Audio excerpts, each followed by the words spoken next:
1 minute na lang. Oo. Sige ho. Mag-isip ka muna. Buhay sa tula yan. Buhay. Wow, ayun. Ang buhay ay mahalaga. Bawat Pilipino, bawat tao, ang buhay ay nasa ating puso.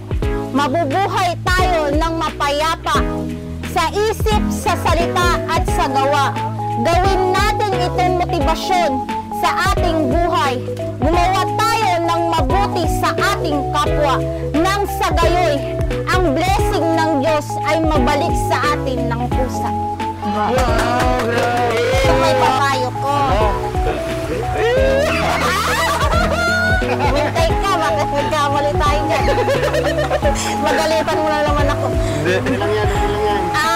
Para po sa mga nagsusuporta po, sa mga girlfriend nila, hayaan muna natin sila makapag-aral ng maayos at mabuti. Settle down na muna natin yung pag-meet up, kung naka-istorbo ito sa pag-aaral nila. Magawa kayo ng araw na pagkikita ninyo para sa Sabado at Linggo na free time siya, doon kayo magbuhos ng mga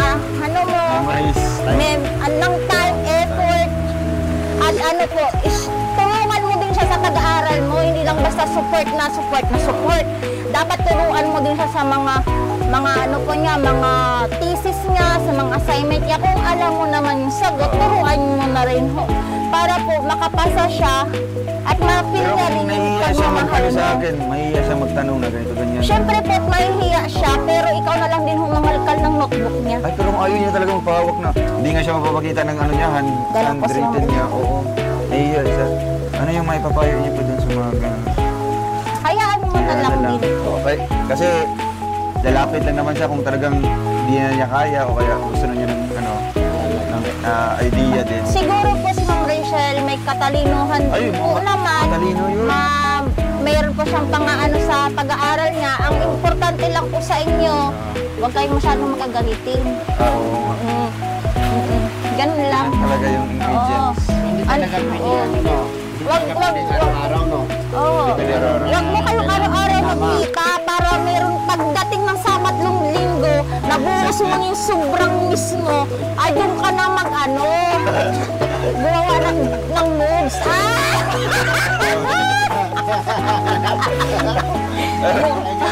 Diba?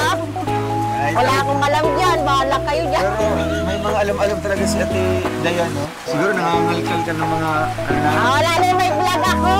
Ay, for all viewers ko, napanood ko po yung vlog ni Sir Ruel about po sa doon sa nangingialam na anuhan na po yung mga magulang mo.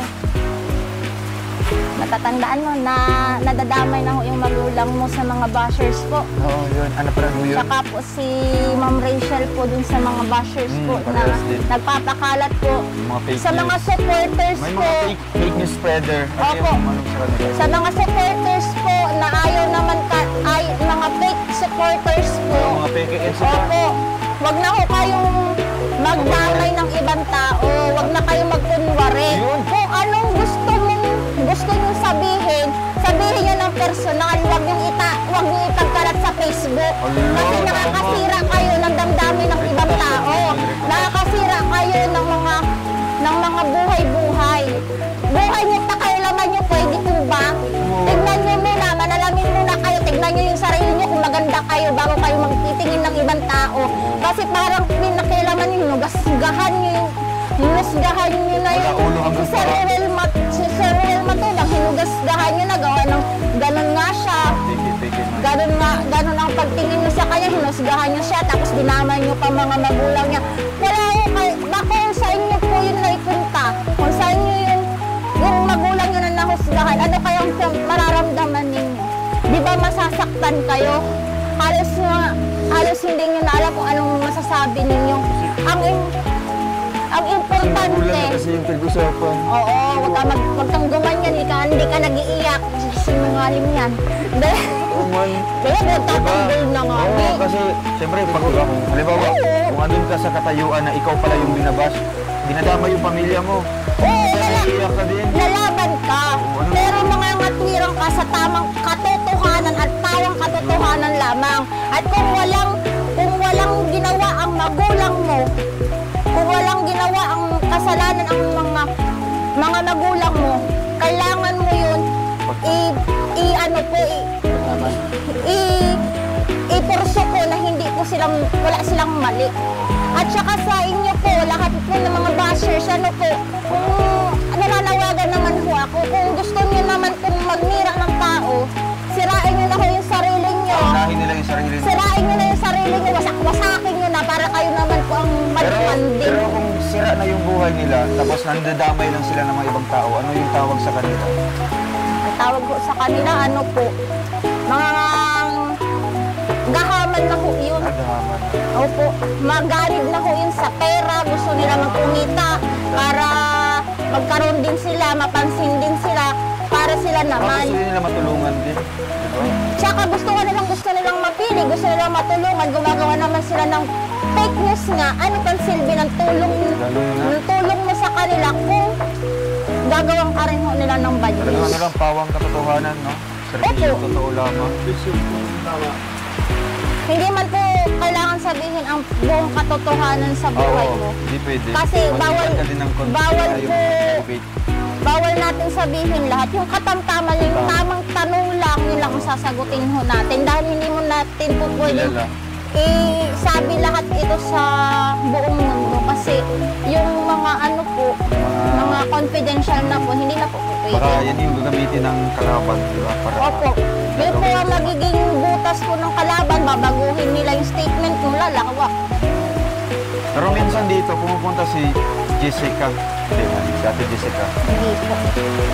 Soho. Bakit po? Si Soho. Minsan dito. Ay, hindi siya nakakapunta dito. Sa Taga-Agoo po yun lang. Ah, si Jessica Soho. Doon po ang bayan lugar po. Kaya siguro, pero sa tingin natin, hindi man sila maapektuhan dito sa ating mga sinisermon sa mga basher. No? Kasi ano na yun sa kanila, kumbaga, matigas na talaga. Kung naiinggit kayo, pumikit kayo. Pikit na lang, no? Inggit, pikit, gano'n na lang. Kung wala Pag kayong hindi nila masabing makayang totoo, pumikit, hindi nila kayang pumikit, ayaw nang pumikit. huwag kayo mag-comment. Skip nyo. Kung ayaw nyo mabasher, ayaw nyo makaroon ng sagutan, Real huwag talk, ayaw nyo nila. nang anuhin. Huwag kayong magsalita ng masama.